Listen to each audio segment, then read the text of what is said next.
It's such a pleasure to be presenting this message to BCCM Leaders Summit today. It's been a really long journey since 2016 when we began with the Senate inquiry into cooperatives and mutuals' contribution to the Australian economy. For too long, co-ops and mutuals have been the invisible economic powerhouse in Australia, being seen often as a financial model of a bygone era. The facts and experience of 80% of Australians, though, tells a very different story.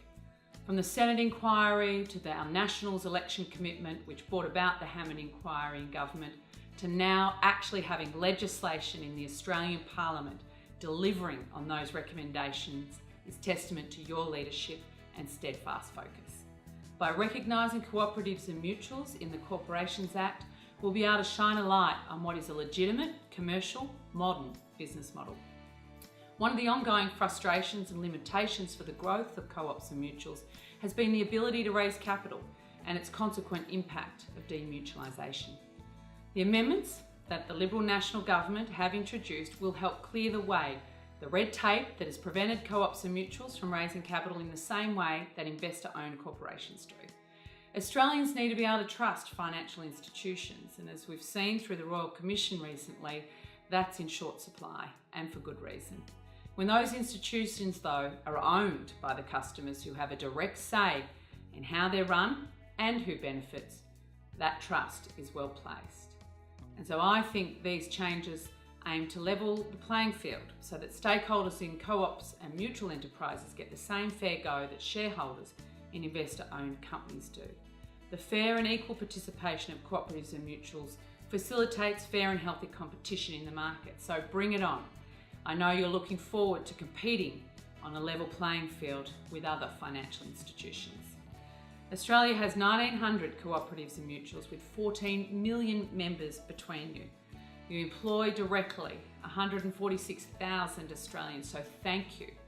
And you also work very hard, accounting for more than 7% of our GDP, as much as our much lauded mining industry.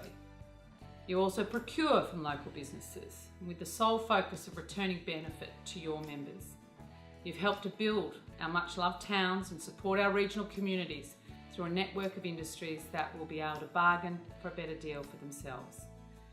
As Deputy Leader, you know the Nationals support your sector because you deliver back to the producer and back to our communities.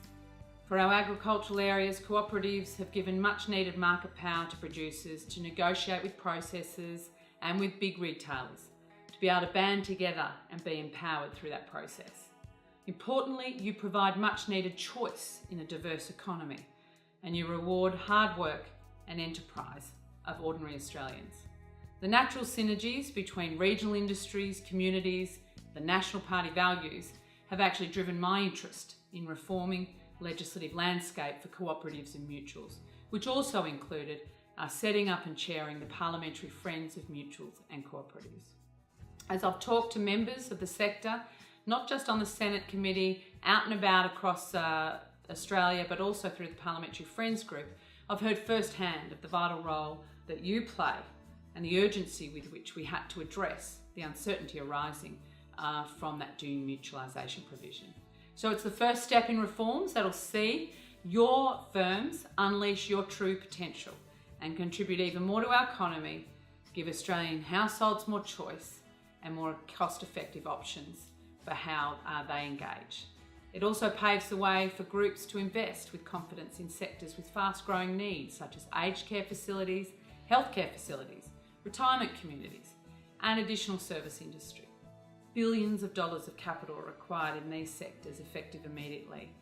It's extraordinary growth opportunity that must rely on dependable investment supported by concise and progressive legislation like exactly that we've introduced into the Parliament and will do so throughout next year. So well done to the sector for backing yourself and being unrelenting to make sure you're recognised in the Corporations Act and in the wider community, and for making sure that you have the tools you need to grow and prosper now into the future. It's been a pleasure working for you thus far, and I look forward to that continuing for all our benefit.